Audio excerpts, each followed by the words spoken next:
your daily Philadelphia Eagles podcast. Part of the Locked On Podcast Network, your team every day.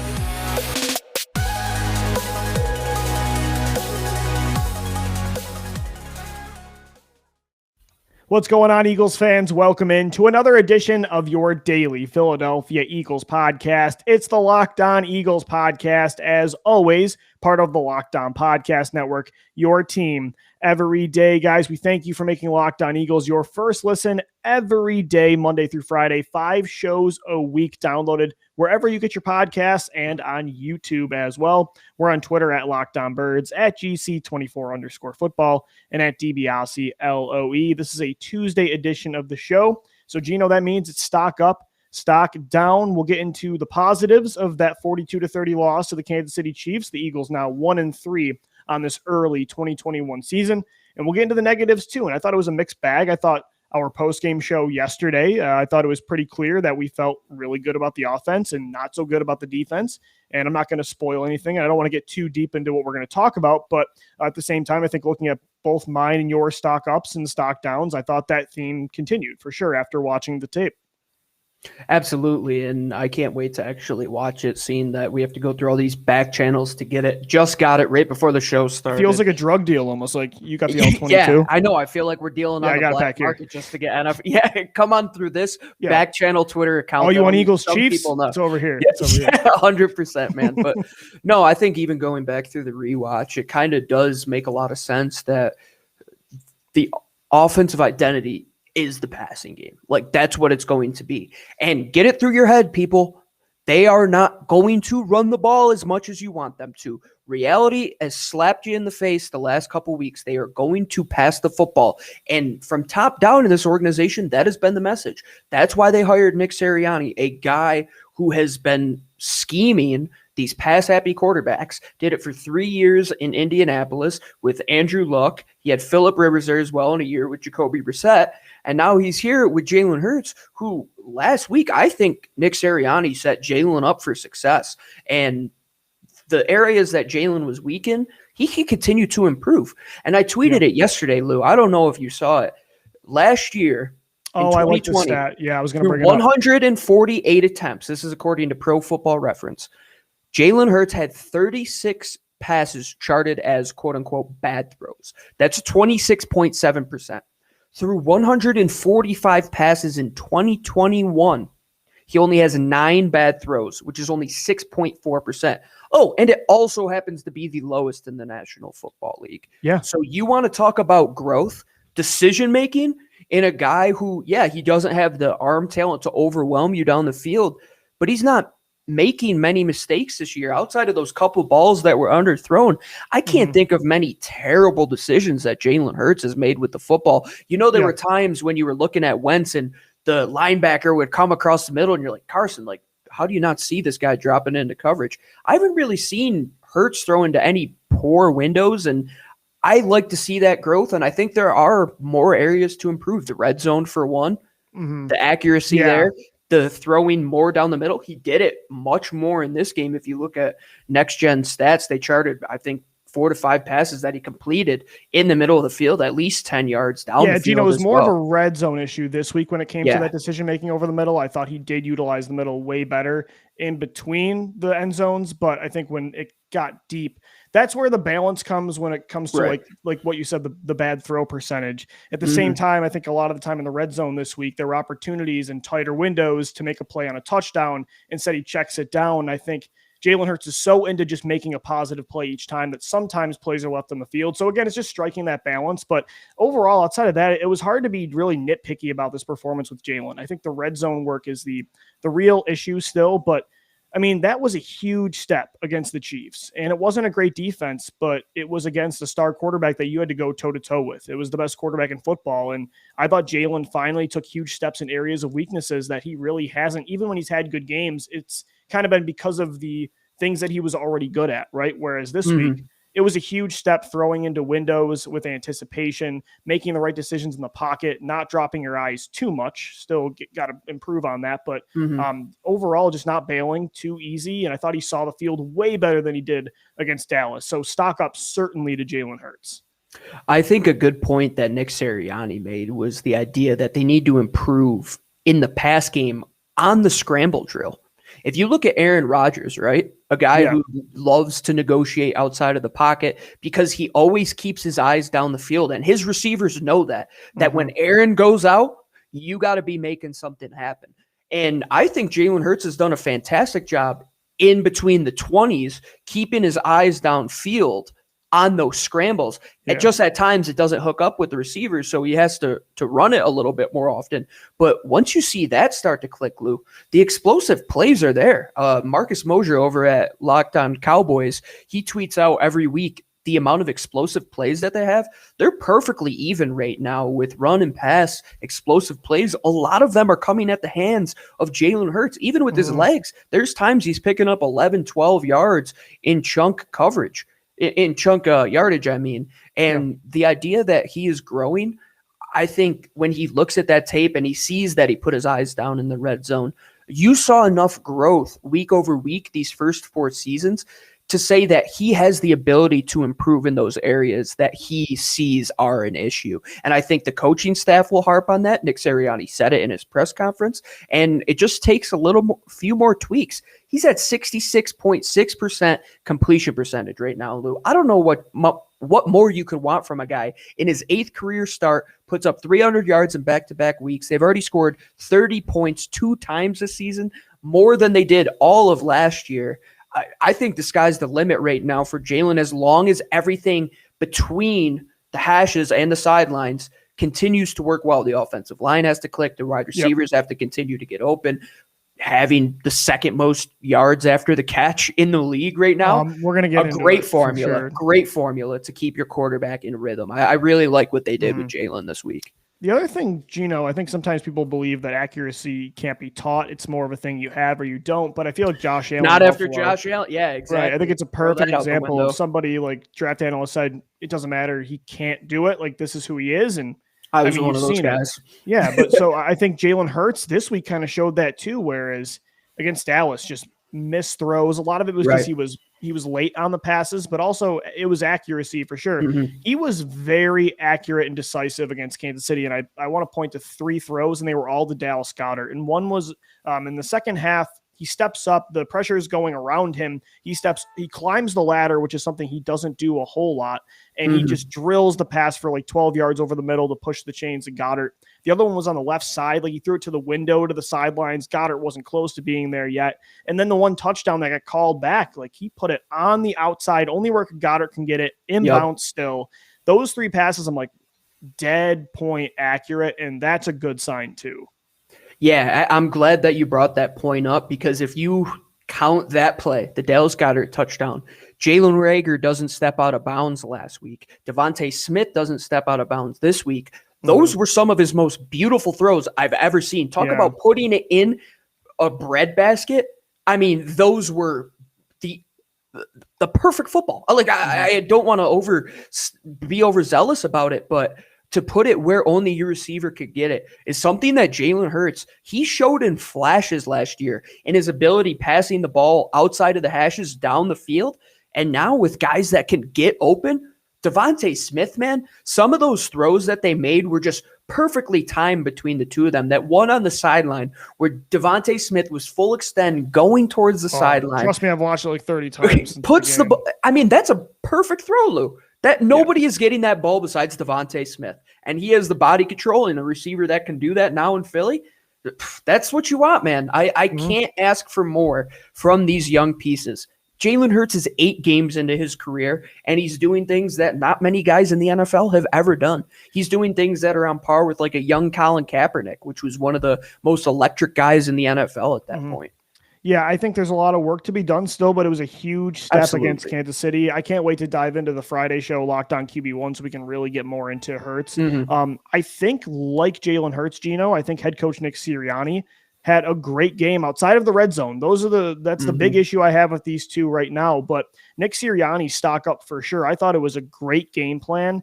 And you mentioned it, and I want to talk about it right now. He got everybody involved, and he really utilized the yards after the catch ability that these weapons have. I mean, he has a lot of them. the one stat, the Eagles have 696 yards after the catch this year. That's second most in the NFL, surprisingly only behind Detroit. I'm not sure how the Lions are doing that, but I'm in Ross St. Brown, Quintez Cephas, man. Tough wide receivers. That's what happens. Yeah. So the Eagles are also some stats on this. And this is great because we've been waiting for this for a long time. The Eagles have not been a run after the catch offense in a long time. They're 8th this year in explosive plays with 29. They have 14 receptions of 20 plus yards. They have 15 runs of 10 plus yards. This is what we've been waiting for years. I mean, Quez Watkins specifically, he leads the NFL with 21.9 yards per catch. And Sirianni said, that's what we're going to do this week. We're going to utilize DeVonta Smith in this area. Hasn't really done that a lot this year. Quez Watkins, Jalen Reagor, Kenneth Gainwell, everybody. And I thought that was a great game plan, and it's why they put up 30 points, and they moved the ball whenever they wanted to. They just couldn't punch it in when they needed to do more without space. And Nick Sirianni, I think, is his biggest critic right now. And I think the point I made about Jalen Hurts learning from his mistake, I think Nick Sirianni has done just the same. The idea that he didn't run the ball enough this week is so overblown. I don't care about that at all. Let me teach you about an RPO. An RPO won us the Super Bowl. The idea that you can have 2 plays within 1 play, a designed run that happens to be a pass. That's a run-pass option, people. There is a design run that an offensive line, in its 4th different combination, right? Its 19th combination in the past 20 weeks, let's say, doesn't want to have to rely on running the football. They want to get the ball out quick out of their young quarterback's hands into their playmakers' hands, who are the second best at yards after the catch in the league. What are we not understanding? Yeah, they're just as good at running the football as your running backs are. That's what I'm saying. And if you watch college at all, or even the high school ranks, and football at every level, it's an ebb and flow. What works at one level will continue to evolve until it gets to the next level, and vice versa. The idea that playmakers and athletes are the next step in the NFL is something Lou and I have been projecting on this show for the last couple of years. And you saw Tyreek Hill take full advantage of that. Patrick Mahomes, Travis Kelce, all of these guys. And now you have the weapons to go up against them. You don't need to run the football. You have the ability to check it down to Kenny Gainwell, to check it down to Miles Sanders, and they could still pick up 10, 11 yards. How many times did they do that? How many times has Quez Watkins gotten a tunnel screen and taken it 20-plus yards? Devonte Smith has been doing that the last couple weeks. Jalen Reagor, the same exact thing. You don't need to run the football in modern NFL. You can supplement it with other things. Just because it isn't a called run and it's not on the stat sheet doesn't mean it wasn't designed into the game plan. And your quarterback is running the football too. I mean, you got to remember that. He's on pace for almost 1,000 rushing yards. So it's not like you have no presence on the ground. It's just not in the traditional way that fans are used to. And Gino, you just got to look deeper into it and use context for it. But you're always going to get the run the football people. It's kind of like in hockey, the guys that scream shoot in the power play. They don't understand. Oh my God! Don't even get me started with that. Trust us, we're from Western New York. We grew up in a hockey town, so that's how it is. Gino, you mentioned Kenny Gainwell. I mean, stock up for this guy. What a steal in the 5th round. Every week I ask the same question to you, like he was my 3rd overall running back, so I didn't think he should have fell that far. Neither did you. And he's proving that. He looks like one of the best running backs in this class, and he looks just as good as Miles Sanders, if not better so far this year, at least with an efficiency standpoint. I think you and I have been one of the most pro-draft Memphis running back podcasts in the entire world. Going back to Tony Pollard, who's been lighting it up in Dallas. We like Darrell Henderson, too. Love Darrell Henderson. Who was my favorite running back last year, Lou? Oh, I forget the name. He's in Washington. Antonio Gibson. Duh. Antonio Gibson, former wide receiver, now running back. Oh, and then the Eagles draft a guy at pick 150, Lou. 149 other players were picked ahead of Kenneth Gainwell. I cannot believe that in a modern NFL where running backs have to be able to catch the ball, they have to be able to run outside, have to be able to run through the tackles. I think his most impressive feat has been his ability to run through the tackles. We knew he was going to be a He's been their better red zone running back. Yeah, he's been a pass catcher his whole career. He's been an outside zone / stretch power runner his entire career. Could he take it and get it up the middle? After a year off of football and his pass protection is improved, man, I think I said it earlier with Jalen Hurts, the sky really is the limit with Kenny Gainwell, man.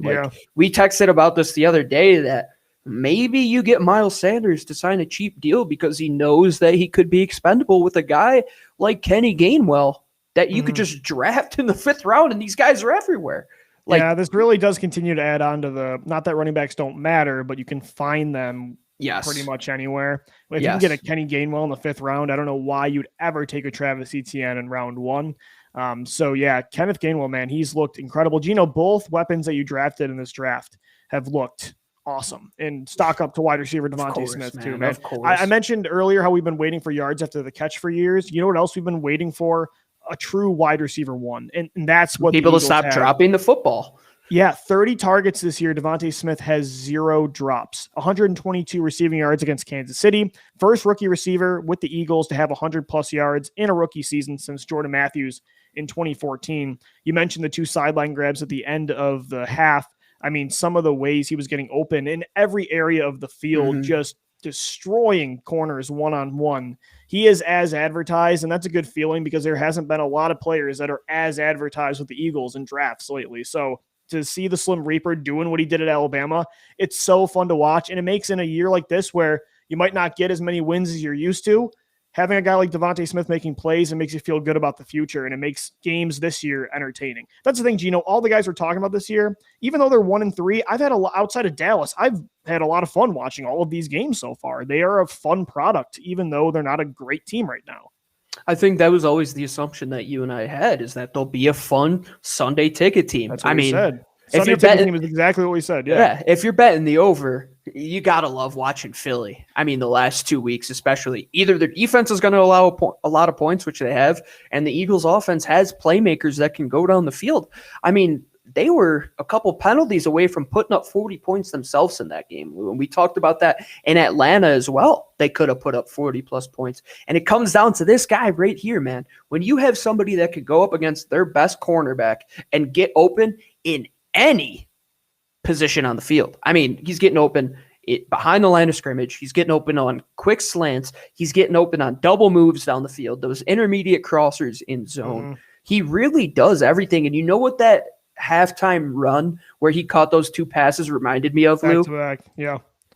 Alshon Jeffrey in the Jake Elliott 64-yard field goal game against the Giants, when Wentz had those 2 sideline passes to Alshon, and Alshon was always a guy who had good body control on the sidelines. That's how he made his money. But to see a guy who's 165 pounds not care about who he's going up against on the other side of the ball and will take on any physical matchup really is, I mean, just a freak of nature, because you've never really seen this type of player. It's tough to come up with a comp for a guy like this, because you might have to go back to the days of like Isaac Bruce to see a guy this skinny that's as good of a route runner and as good in traffic with his hands, with his body control. It is just a marvel to watch this guy play. It really is beautiful.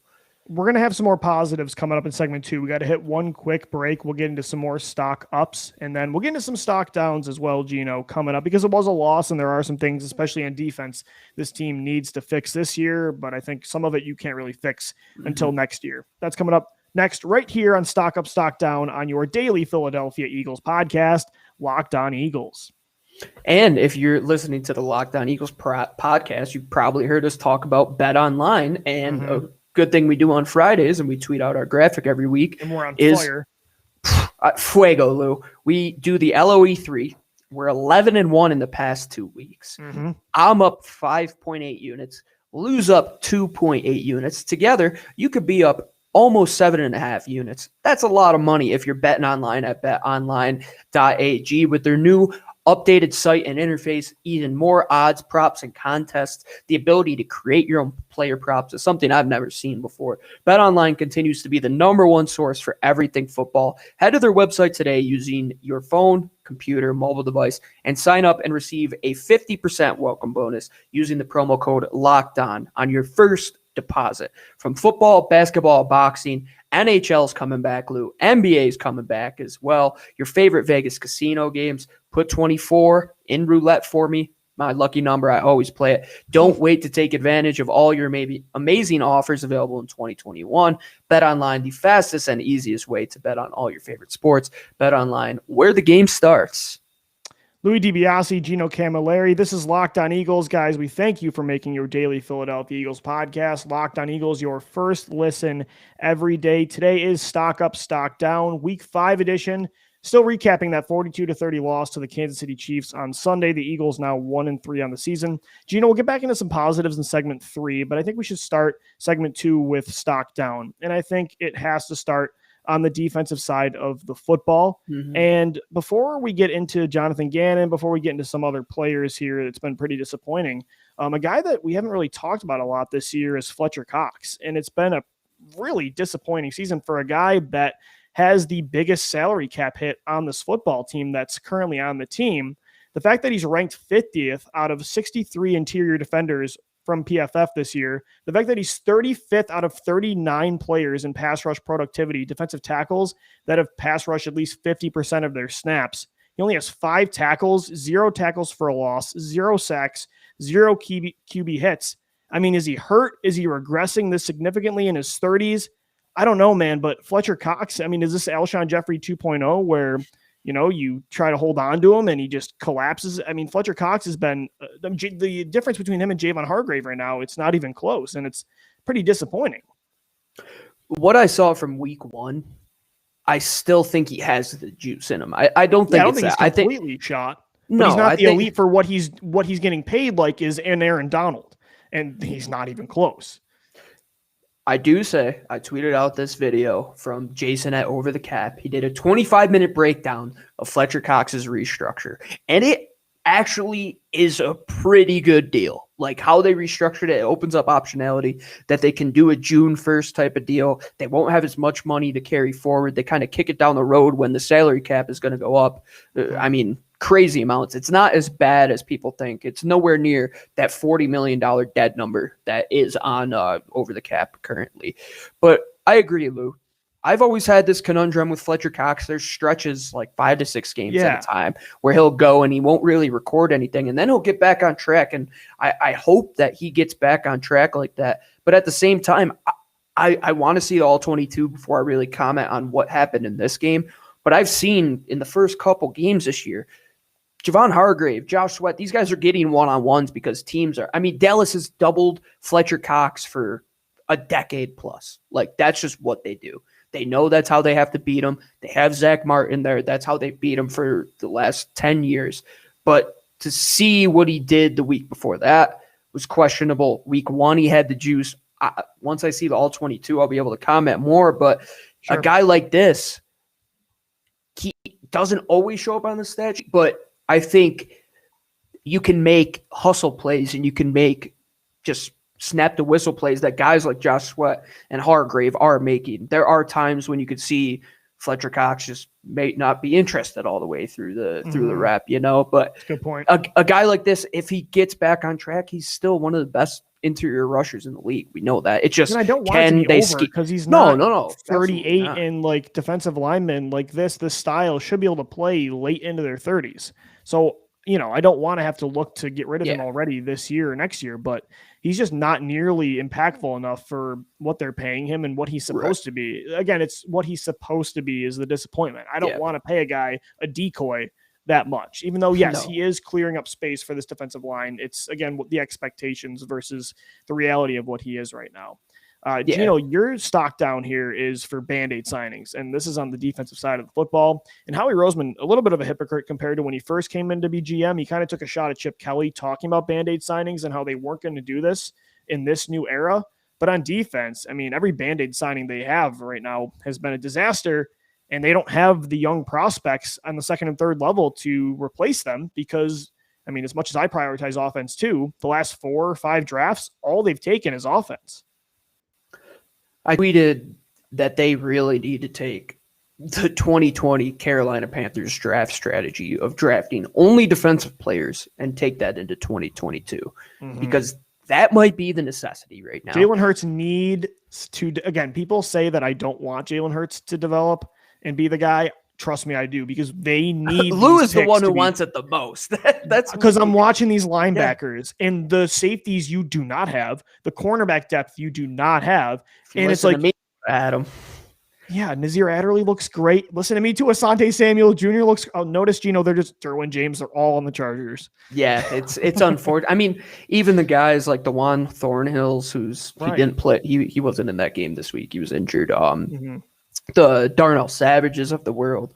You're seeing that you have to have guys that you can at least be able to play a dime package. They don't even have that right now because you sign Anthony Harris, you sign Eric Wilson. Okay, we're quote unquote good at these two positions. No. When you put a Band-Aid on, like underneath is not the prettiest image, like the Band-Aid covers it up to make it look good in public. When you go out to the grocery store, you don't want to have an open wound just gushing. You want to put the Band-Aid over it to make it look a little better. Anthony Harris and Eric Wilson are just a piece of duct tape over a cracked concrete wall that we call the back seven, which right now is one of the worst in football. And it comes down to not putting the resources in, not prioritizing that position, and just sitting on your hands and not playing the guys who should. Like Sean Bradley needs to be in the game more. Davion Taylor needs to be in the game more. If you're going to get this much space over the middle, Gino, and you're going to continue to play deep cover two, and this is also stocked down to Jonathan Gannon in this way as well. If you're going to continue to play this kind of defense where all you care about is stopping deep plays, even on 3rd and 2, 3rd and 1, it was pathetic seeing some of the plays this week that they just gave up on. They didn't care if they got 15 yards or under. If you're going to play like that, at least have the linebacker can move in space in Davion Taylor, and he's just not cracking the lineup. I agree with you. The Band-Aid signings, this is on Howie Roseman, this is on Jonathan Gannon. I get that in a rebuild, it's more than a one-year process. So far, they've prioritized offense, they've prioritized the trenches, and I get they're always going to invest in those positions, quarterback, trench play as well, wide receiver. But that doesn't mean, I know you don't take linebackers high, but that doesn't mean it's kind of like running back. Just because you can get running backs later doesn't mean they don't matter. It doesn't mean you ignore the position. Same thing with linebacker and same thing with safety. You were able to get by for so long because of Malcolm Jenkins and Rodney McLeod. You can't do that anymore. You eventually have to put in some sort of real asset into that position and into linebacker too. You can't Band-Aid it for years and years. And the thing is, they did Band-Aid it for so long, and there's only so many times you could go, okay, we'll cover it up with a one-year signing, we'll cover it. And then it's like 4 years later, and you don't have Malcolm Jenkins. Rodney McLeod is on the tail end of his career. Nigel Bradham's gone. You didn't sign Jordan Hicks, who's killing it with Arizona. Yeah, that's a great point, Lou, and they have to, and I think we have to change our opinion on the idea of linebackers because the Devin Bushes, the Devin Whites of the world, like these guys are making give us some credit though. Like me and you both agreed that while we don't want the defense to be based on linebackers, we don't want to invest first-round picks in them consistently. We did say you need that one guy that do it all 3-down player. Yeah, and they don't like have that. Jeremiah Owusu-Koramoah, who you very much wanted to draft this year. Very badly. Playing excellent, or I mean, highest graded rookie so far, pure PFF.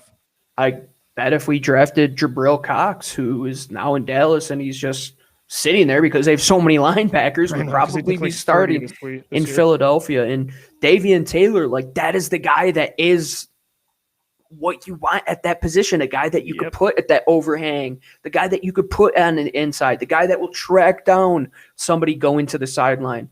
Play him more. Like I know he's injured, like with this calf injury, but if he's healthy, there is no reason Eric Wilson should ever be allowed to run himself into an offensive lineman or a second-level blocker ever again for this team. It's inexcusable. We went through Nate Geary, and this guy's making a case to be just as bad as Nate Geary, it's who funny I genuinely thought was one of the worst linebackers I've ever seen in my life. I remember we said it doesn't matter who we draft or sign because you can't do worse than Nate Geary, but I mean, you haven't done much better, buddy. Which is crazy. Eric Wilson it's true. Stinks. Yeah, stinks is not even the way a good way to put it. He is a bad football player. And Gino, I think again, Jonathan Gannon's strapped when it comes to personnel. He was asked today about why he's not using dime more, and he said, we're just not a dime defense. I hope he just means based on personnel, and it's not this closed-minded, that's not what we do type of thing, because that's crazy and not what I thought we were getting in Jonathan Gannon. I thought we were getting a more open-minded player. I do understand that personnel issue. You don't have enough defensive backs, especially with Kayvon Wallace hurt right now, to use 6+ defensive backs.